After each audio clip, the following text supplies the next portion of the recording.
Przed Państwem Magda Wdowiak, przyszłość biologii totalnej.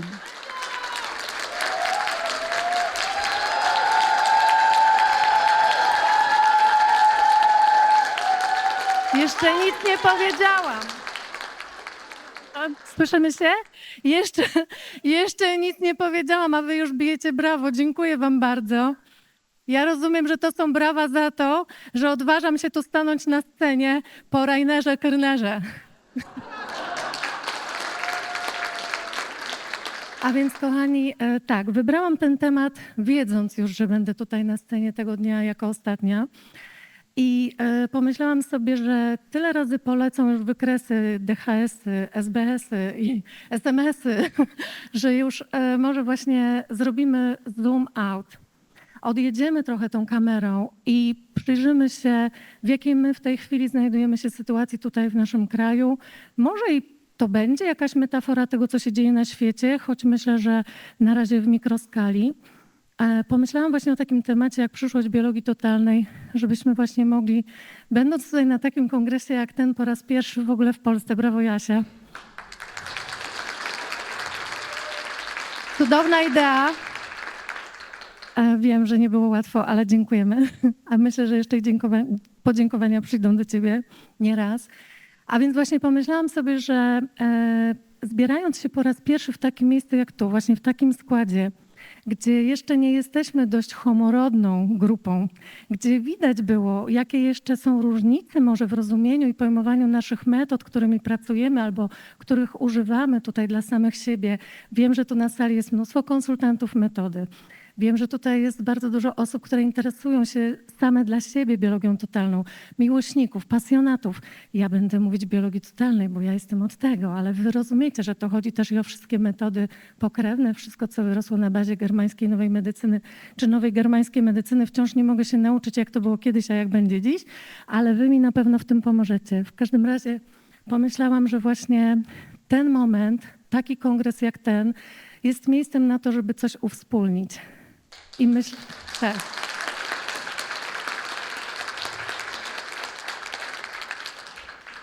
I stąd właśnie moja propozycja tej prelekcji na dziś. Postaram się troszkę skrócić, ponieważ już jesteśmy dużo po czasie, ale bez straty dla naszych tutaj słuchaczy. Ważny temat i tylko tutaj, ponieważ jeszcze niektóre osoby tutaj chodzą, załatwiają sprawy, to między nami po cichutku wam tylko powiem. Zdradziłam się z tym, że powiem o przyszłości biologii totalnej Bogdanowi Granickiemu, wydawca Virgo. Lubimy ich książki? Lubimy. Encyklopedia biodekodowania, ostatnia nowość. Byłam tam odebrać, wiecie, znacie to zdjęcie, tak? Rozmawiamy z Bogdanem i ja mu mówię, a on mówi, toś się porwała na temat. Ale on nie wiedział, że ja chwilę wcześniej byłam na wizycie w sklepie z bielizną. I przywitała mnie. Dzisiaj dużo było o piersiach, nie? Trochę było. Przywitała mnie pani, spojrzała i powiedziała, jaki pani ma biust ładnie zachowany. A ja sobie pomyślałam, okej. Przekroczyłam 50. Wkroczyłam na wyższy pułap komplementów. Więc to mnie predystynuje do tego, żeby poruszyć taki temat. A więc jesteśmy, słuchajcie, tutaj teraz.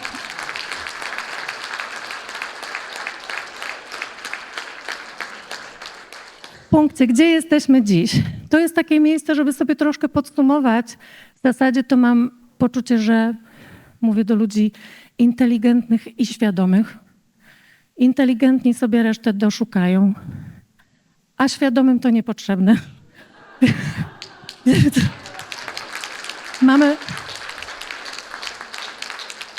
Jesteśmy w takim miejscu, w którym w tej chwili gromadzą nas, w zasadzie można powiedzieć, dwie nazwy. Nowa germańska medycyna i biologia totalna, jak zwał, tak zwał, zaraz się do tego odniosę. Tym jest dla biologii totalnej nowa germańska medycyna, czym jest dla psychoterapii psychologia. Tak możemy przyjąć. A ja dla siebie też to tak porównuję. Bo zobaczmy, te metody, które ja tutaj ubieram w biologię totalną. Ja jestem biologiem, słuchajcie. Wiem, że niektórzy mówią totalna biologia, wiem, że są jeszcze inne nazwy, ale ja nie jestem totalna, ja jestem biolog. No to ja muszę tak, nie? Więc teraz jak spojrzymy sobie, nowa germańska medycyna. A więc tak, nowa germańska medycyna jest dziedziną nauki. To są nauki, to są odkrycia doktora Hammera. To jest nasza baza wiedzy, na której my stosujemy metody. Metodę, ja swoją nazywam biologią totalną. Mamy też i inne metody i za chwilę właśnie do tego przejdę. I teraz historia jest germańskiej nowej medycyny znana nam. Tutaj ogromny szacunek i wdzięczność dla doktora Hammera, umówmy się. Bez niego by nas tutaj na tej scenie dzisiaj nie było i nie byłoby tego kongresu. A więc właśnie to, co dzieje się w Niemczech, sprawia, że potem dr Claude Sabat, jego nazwisko jeszcze tutaj dzisiaj nie padło, ale właśnie bardzo się cieszę, że możemy wspomnieć, tworzy metodą totalna biologia żywych organizmów. I to są lata 90.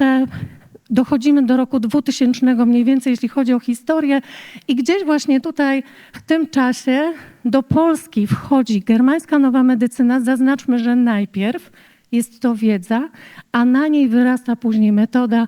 Mniej więcej w 2009 roku zaczynamy obserwować, że to wszystko się rodzi. To jest ciekawe, bo my z Moniką Stawicką, która stała tutaj przed wami na scenie dzisiaj rano na dzień dobry, gratuluję ci, weszłyśmy tutaj do Polski z tą nauką i metodą jednocześnie w tym samym roku, w 2009, to jest 16 lat, kiedy się tym zajmujemy.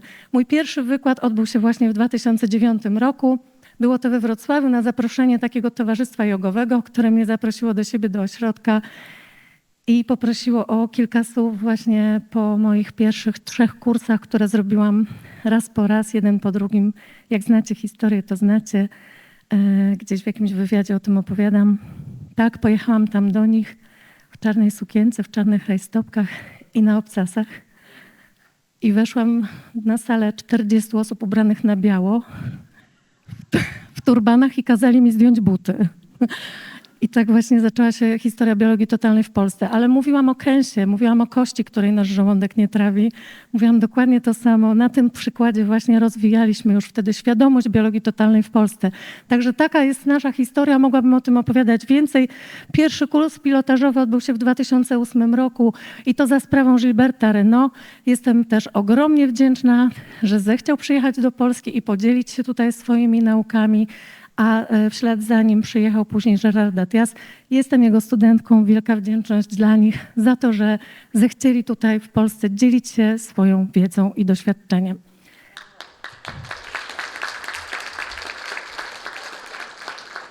I ja dzisiaj wiem, że włożę trochę kij w mrowisko.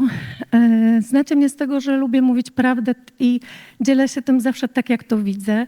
A my mamy stan zastany, więc też to, że powiem o pewnych faktach, jak one może wyglądają, może to jest po prostu tylko moja perspektywa, ale może też ją podzielacie, więc chciałabym, żeby to nie brzmiało oceniająco, bo nie taka jest moja intencja. Nie wartościuję tego, o czym opowiadam, chcę tylko powiedzieć, stan zastany mamy taki, że o ile jeszcze germańska się utrzymała w swojej jednej nazwie, no plus minus, o tyle to, co się dzieje na rynku totalnej biologii, biologii totalnej, psychobioanalizy psychobiologii, biologiki uzdrawiania przez świadomość, to już jest recall healing, to już jest naprawdę wolna amerykanka.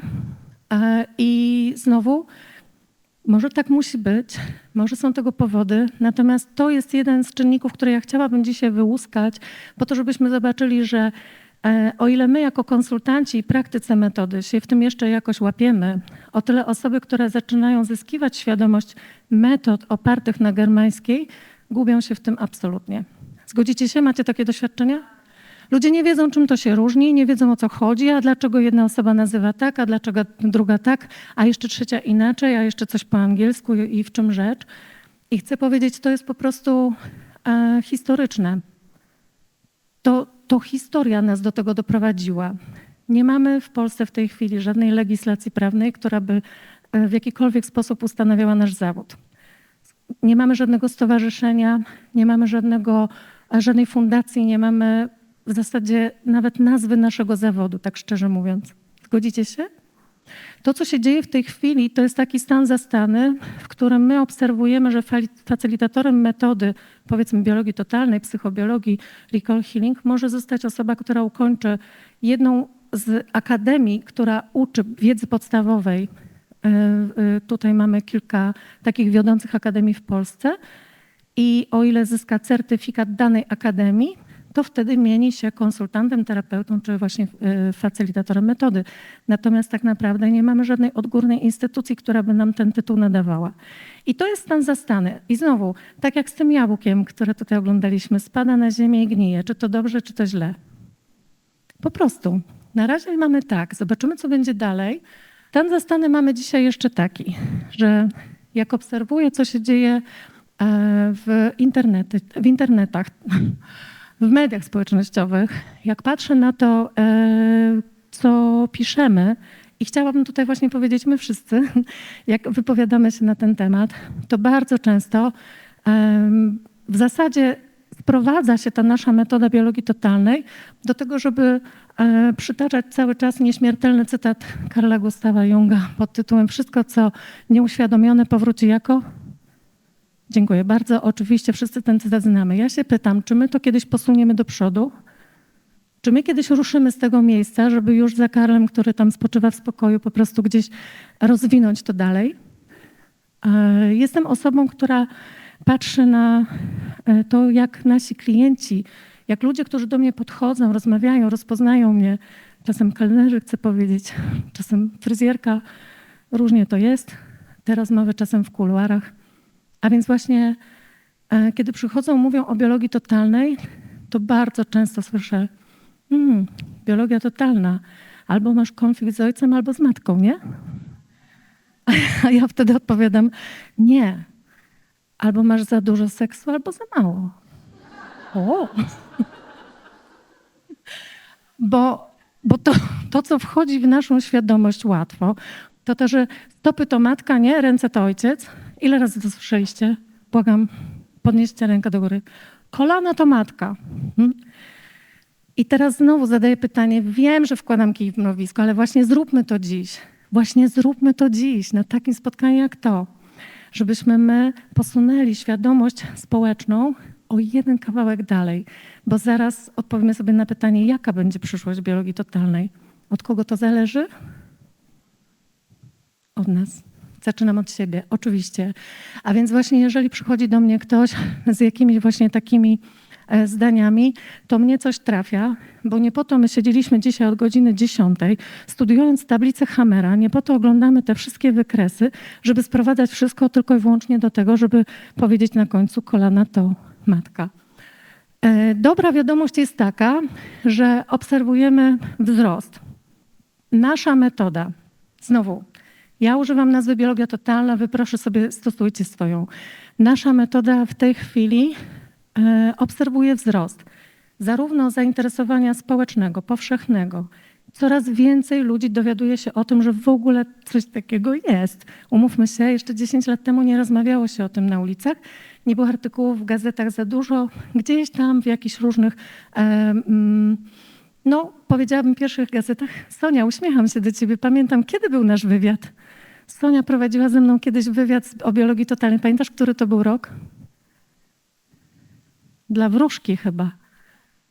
Ja wtedy pracowałam w Kuźni Zdrowia, no to lata między 2013 a 2018 i właśnie wtedy tak. Pierwsze gazety, które w ogóle cokolwiek pisały na ten temat, nic nie było. Dzisiaj jesteśmy w takim miejscu, w którym jak już mówimy biologia totalna, z reguły ludzie coś słyszeli.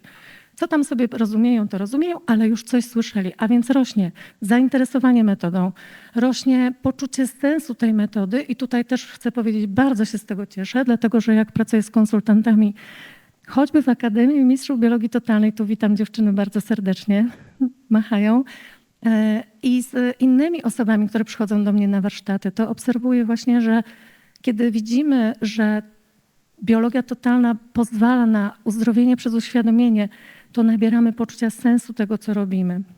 A każde następne doświadczenie, każde następne powtórzenie podbija to poczucie sensu i znowu ta krzywa rośnie.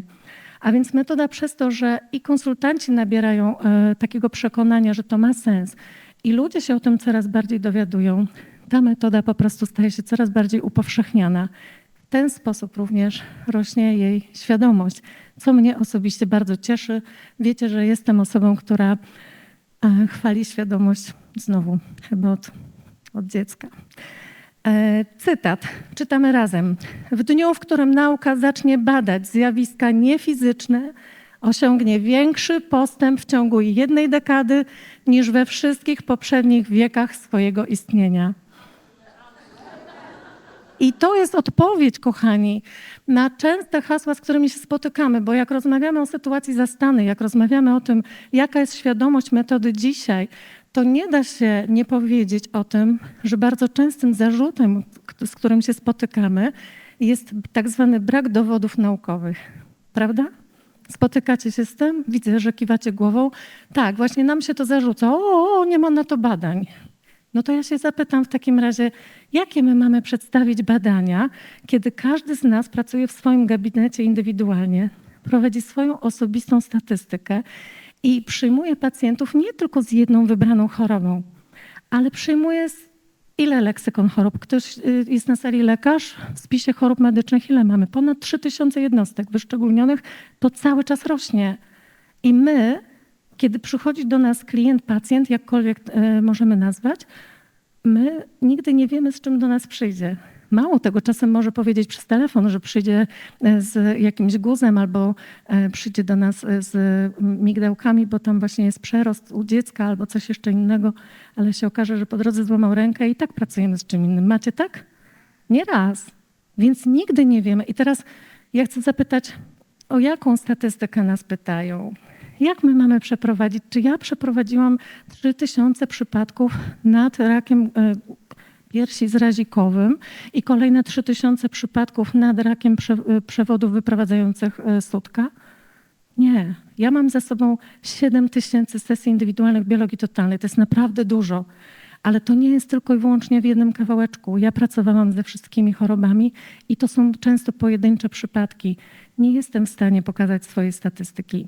Żeby można było porównywać te przypadki, my potrzebowalibyśmy mieć jakąś organizację, która będzie zrzeszać te wszystkie przypadki razem. Czyli tworzyć coś, co na przykład w klasycznej medycynie obserwujemy jako, no powiedzmy już nadrzędna organizacja WHO, gdzie różnego rodzaju badania, szpitale są zobowiązane, żeby raporty wysyłać, one są gromadzone przez instytucje wyższe, coraz wyższe. Czy my mamy taką instytucję? Nie mamy. I teraz ja się pytam, kto miałby ją stworzyć? No więc właśnie, znowu, być może właśnie to, co się dzieje dziś, my może jesteśmy świadkami takiej bardzo historycznej chwili, że właśnie teraz coś się tutaj wyrodzi, ja tego jeszcze nie wiem, ale właśnie chcę powiedzieć, że dopóki my nie będziemy zbierać tych przypadków razem, dopóki my nie wykażemy tego, co jest udowodnione, być może nawet poparte badaniami lekarskimi, które można przedstawić, być może nasi klienci dadzą nam na to zgody, to my nie będziemy w stanie dostarczyć rzeczywistości temu społeczeństwu zewnętrznemu, nie będziemy w stanie dać tych tak zwanych dowodów naukowych. I taka jest na razie prawda. A ja chcę powiedzieć tutaj, że pracowałam w laboratorium przez wiele lat. Jestem osobą, która robiła doktorat. Jak wiecie, nie dokończyłam. Nie jestem doktorem biologii, jak tutaj może padło w międzyczasie. Jestem byłą doktorantką, ale ta praca pokazała mi, w jaki sposób tworzyć próby statystyczne, w jaki sposób prowadzi się badania. Więc teraz nawet gdyby było tak, że zbierzemy po 10 przypadków, niech to będzie ten rak sutka, 10 przypadków ode mnie, 10 przypadków Moniki Stawickiej, 10 przypadków Joasi, 10 przypadków Violetty, Soni, proszę bardzo, mamy po 10 przypadków. Czy my pracowałyśmy w identycznym środowisku? Czy my prowadziłyśmy te konsultacje w identyczny sposób? Czy to jest wystandaryzowane? Czy jest jakaś ślepa próba? Nie mamy tego. I dlatego chcę powiedzieć, że taki kierunek pójścia w tą stronę, w której my będziemy szukać badań naukowych na to, co tutaj się odbywa w naszej metodzie, jest z definicji skazany na niepowodzenie. My potrzebujemy, i tutaj taka podpowiedź, jeśli się spotykacie z tym u swoich klientów albo właśnie ludzi, którzy może prowadzą z wami wywiady właśnie, a nie ma badań naukowych, to odsyłajmy właśnie do badań, które są niepodważalne. Odsyłajmy do prac doktora Hammera. Odsyłajmy do tego, co mamy w książkach, do tego właśnie, na czym się opieramy jako wiedza, a wiedza jest niezaprzeczalna. I to na razie taka jedna podpowiedź. I z tego miejsca, słuchajcie, mamy dwie drogi, w które możemy pójść. Przyszłość biologii totalnej albo może pójść w jednym kierunku pod tytułem, no może samo się zrobi. Jeżeli gdzieś my pozwolimy na to, żeby nasz indywidualny poziom wiedzy, mówię tutaj o jednostkach, pozostał na jakimś określonym wyniku, nie rozwijając tego gdzieś dalej, no to będzie się ta biologia totalna rozwijać w takim tempie, w jakiej krzywa, nie? Ale jeżeli my będziemy dbać o to, żebyśmy sami się rozwijali na takich kongresach jak ta, tworzyć właśnie różnego rodzaju seminaria, sympozja i weźmiemy sprawy w swoje ręce, to być może ta przyszłość jest inna. Bo chcę powiedzieć, że tutaj w tym kierunku na przyszłość my mamy bardzo wiele do zrobienia i nie mówię o tym, że gdzieś tam na horyzoncie istnieje możliwość, aby mieć legislacje prawne, aby były stowarzyszenia, które tutaj coś konstytuują, abyśmy my po prostu zrzeszyli się w tym, co robimy, ale wiemy, że to jest możliwe. Ale też chodzi o to, jaki będzie zwrot dla nas, konsultantów, którzy tymi metodami pracujemy, właśnie z racji tego, że będziemy mieli jak wymieniać się tą wiedzą. I mówię tutaj z tej pozycji jako osoba, która w 2012 roku założyła klub Kuźni Zdrowia i to był klub, który powstał tutaj z takiej inicjatywy osób, które chodziły na wszystkie warsztaty biologii totalnej po kolei, jakie się odbywały w Polsce. Na początku u Gilberta, potem u Gilberta i u Gerarda Atiasa.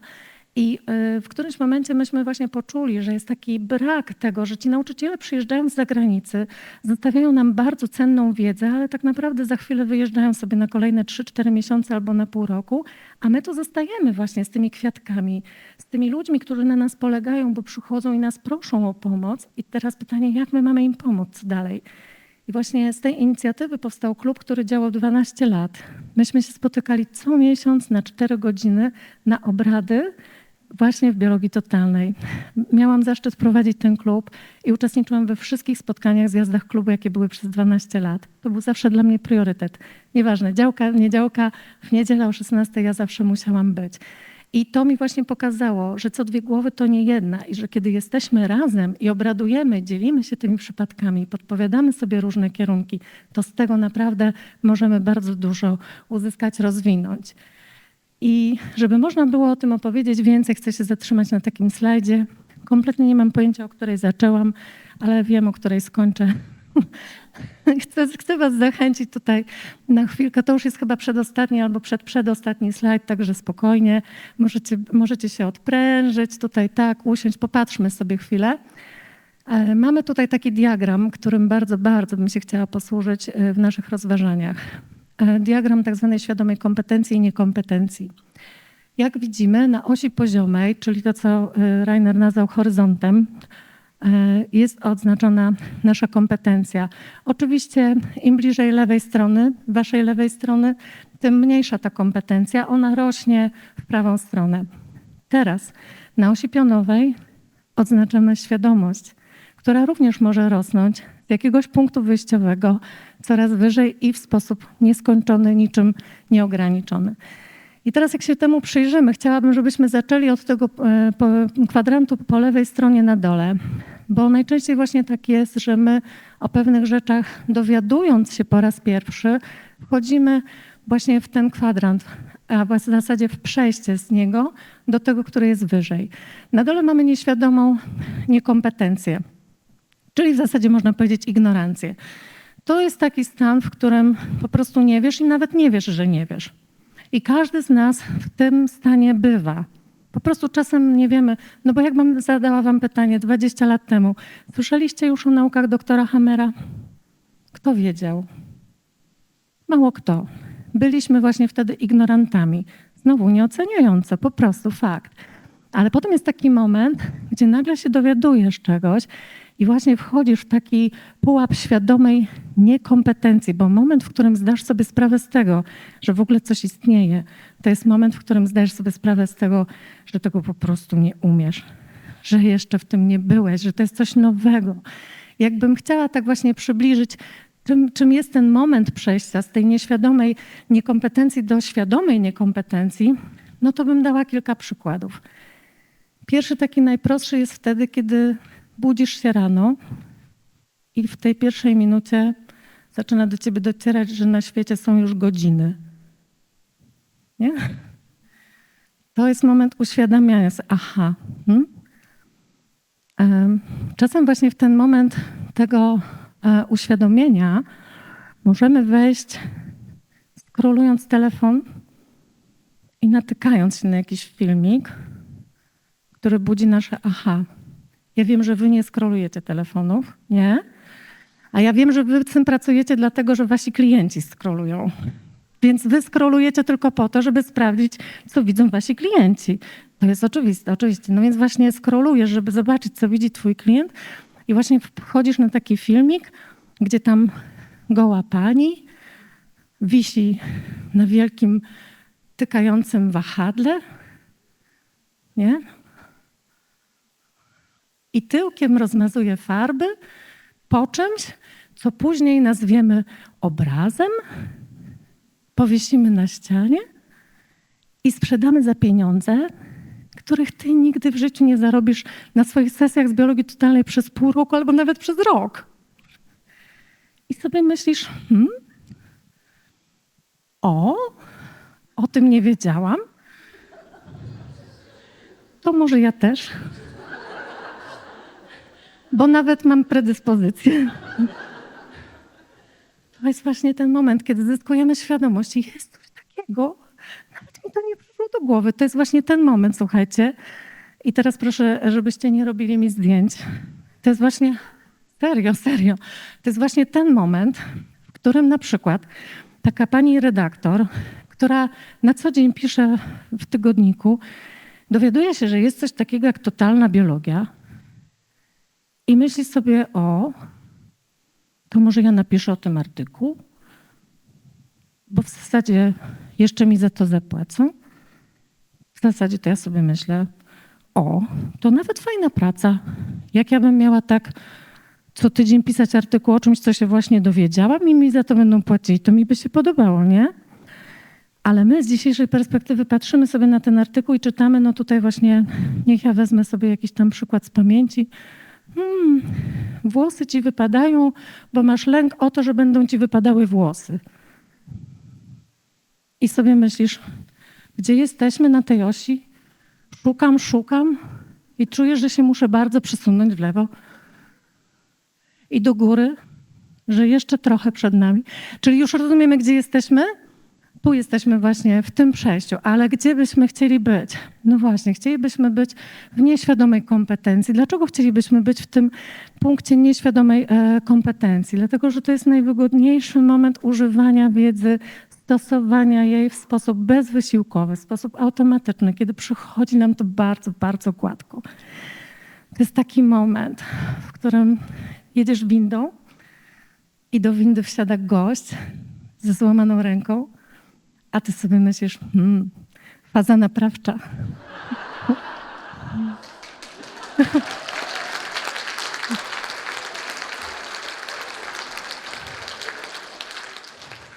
Potem jedziesz drugą windą, wsiada inny gość i nie ma ręki w gipsie.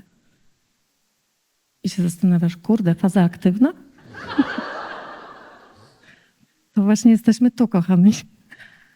Tak, nieświadoma kompetencja.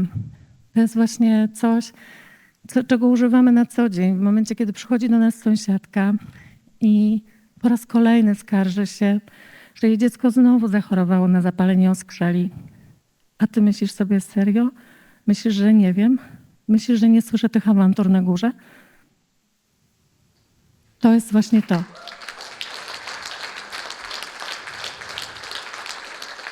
Nieświadoma kompetencja, słuchajcie, to jest wtedy, kiedy, powiem wam taką anegdotkę, tu jedziemy z moim partnerem, on tu niestety jest z nami i słucha, więc ja muszę bardzo uważać. Ale kochanie, pozdrawiam cię z tego miejsca bardzo. Więc było tak, jechaliśmy sobie samochodem z jakiejś tam podróży, powiedzmy, niech to będzie kolejny zjazd nasz warsztatów. i drogę, zaznaczam, on prowadzi, nie? I drogę mu zajeżdża jakiś samochód z klaksonem i drze się i jakaś brunetka stamtąd wystaje i krzyczy, nie wiem, coś tam krzyczy, nie? My się uśmiechamy, życzymy jej miłego dnia, jedziemy dalej i nie wiem, czy minęła godzina, z drugiej strony zwężenie drogi do jednego pasa, my jedziemy, z prawej strony blondynka i mówi, proszę bardzo, może pan wjechać? No to mój partner korzysta, a co? A ja się patrzę i mówię, kochanie, wyrównało ci się? A on się na mnie patrzy.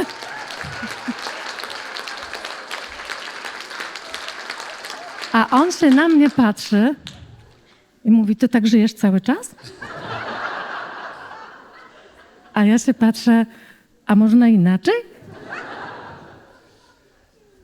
A potem zaczęłam rozjaśniać włosy.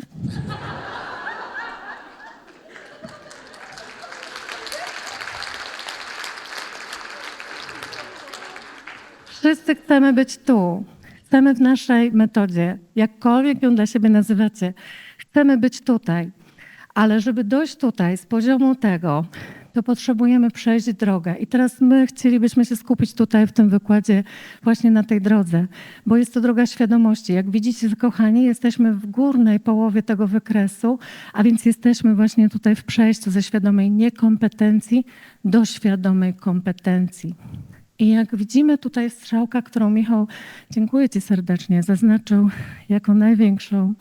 Jest to największa praca przez nas do wykonania i też najczęściej najtrudniejsza, wymagająca wysiłku, wymagająca ilości powtórzeń, wymagająca naszego zaangażowania i doświadczenia.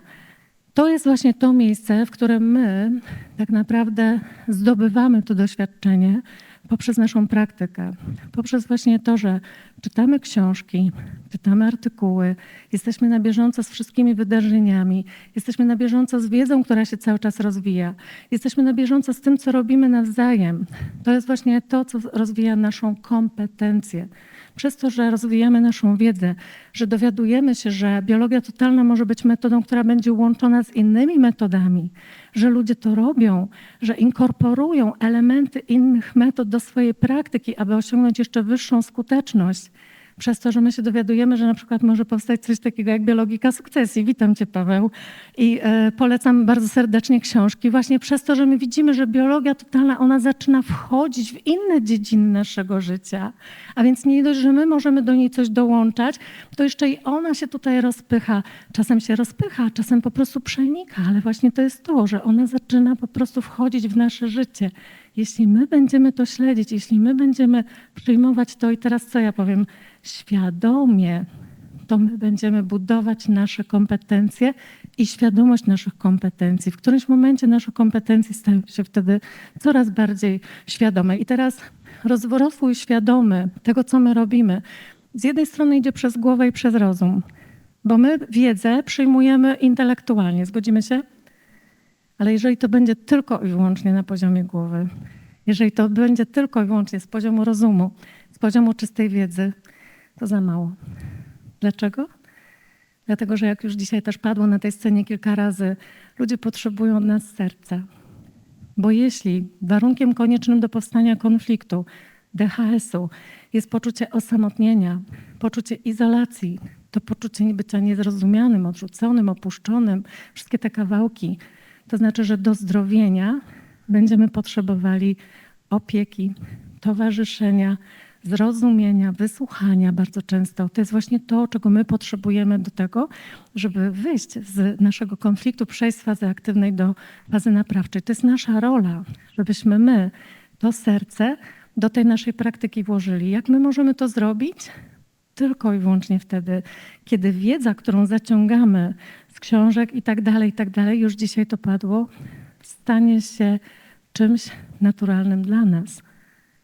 stanie się dla nas czymś oczywistym, gdzie my, będąc drugim człowiekiem, widzimy drugiego człowieka, widzimy jego oczy, widzimy jego konflikt, widzimy jego emocje, czujemy, co się z nim dzieje, a nie w głowie odtwarzamy: Jezu, jak to było, ten wykres, kiedy te strzałki, jaki to był kolor, czy to było niebieskie, czy to było czerwone, w którym miejscu. Jeżeli my jesteśmy na takim etapie,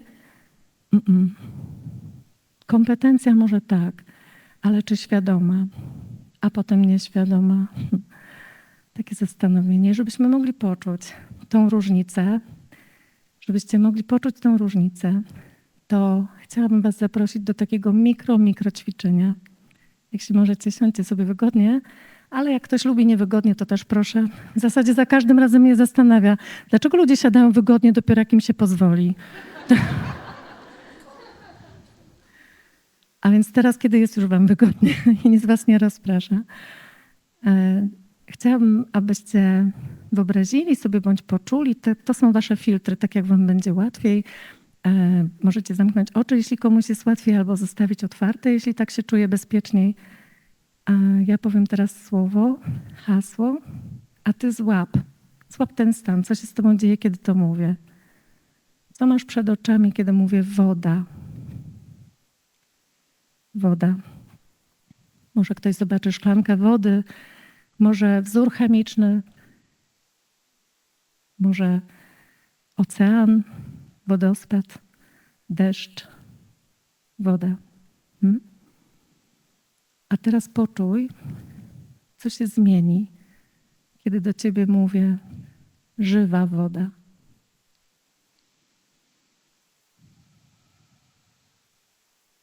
Żywa woda w twoich komórkach, we wszystkim, co cię otacza. Żywa woda. Jaki masz wtedy obraz? Co się zmieniło? Zapamiętaj to. I wróć teraz do mnie. Wróć tutaj proszę do naszej teraźniejszości. Może chcesz się poprawić, może właśnie coś się zmieniło. Tak.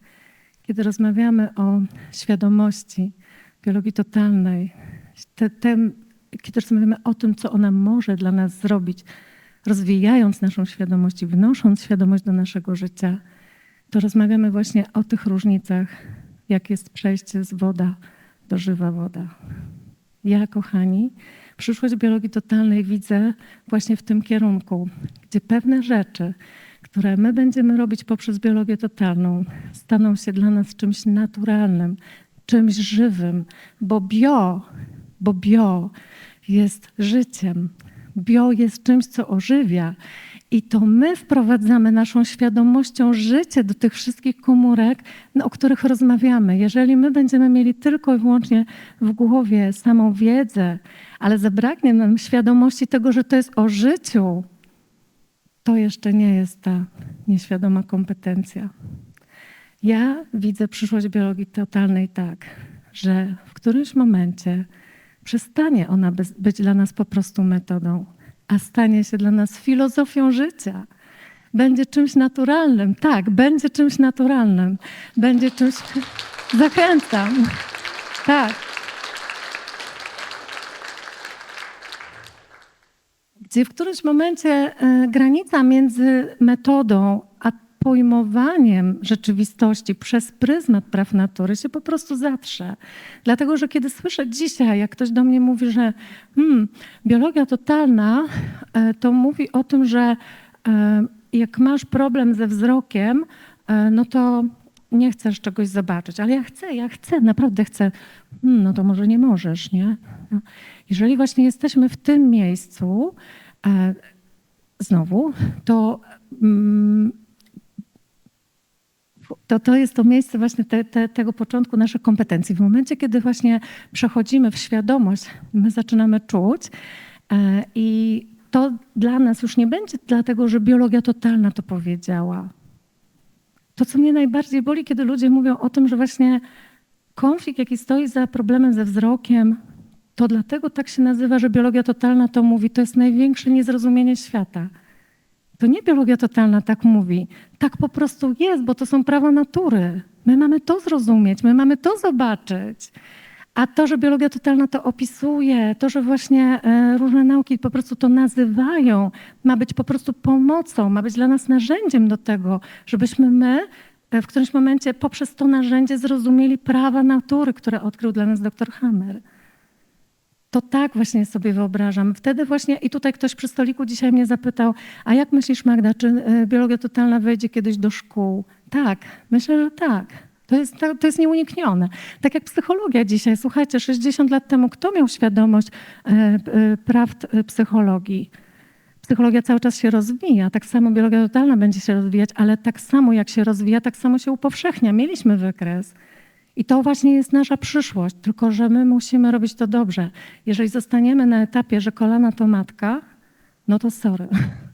To do szkół nie wejdzie, dlatego że zawsze znajdzie się ktoś po drugiej stronie, kto zapyta, serio? A kolana to nie kolana? I my nie mamy wtedy argumentu.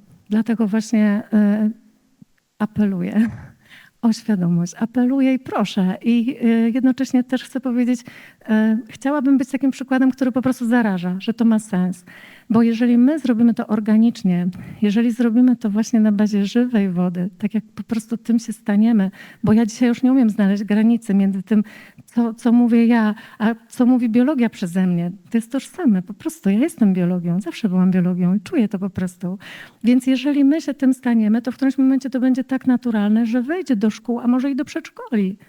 Dzisiaj obserwujemy biologię totalną jako przedmioty na niektórych uczelniach, na razie prywatnych, ale kto wie, może jest kierunek taki, może jest i tendencja do tego, że stanie się to po prostu przedmiotem wykładowym na państwowych uczelniach, na kierunkach medycznych, na kierunkach psychologicznych. Nie uważacie, że to powinno mieć miejsce?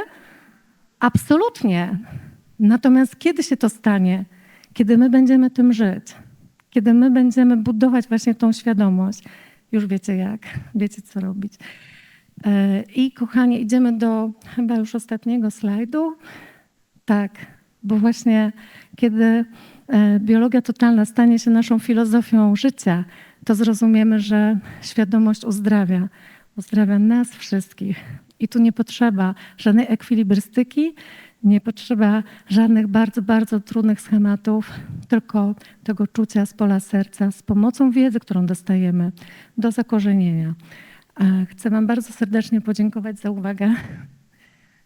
Chcę wam bardzo serdecznie podziękować za waszą obecność, za wszystkie kroki, które podjęliście na rzecz obecności tutaj na tym kongresie, ale też i za wszystkie kroki w międzyczasie, o których nie wiem, a na pewno były duże, że pracujecie ze sobą nad swoją świadomością i z wykorzystaniem swojej świadomości nad swoimi konfliktami, aby je rozwiązywać, aby być przykładem. Brawo wy.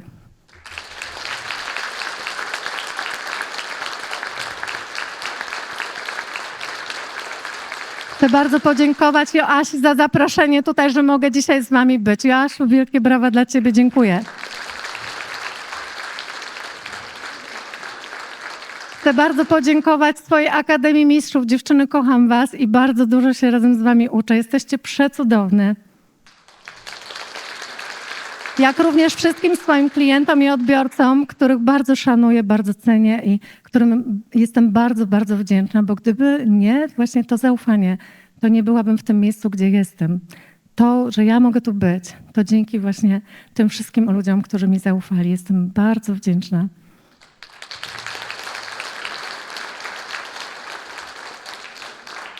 I na koniec, ale nie najmniej ważne, kochanie, bez ciebie bym tu nie stała. Dziękuję.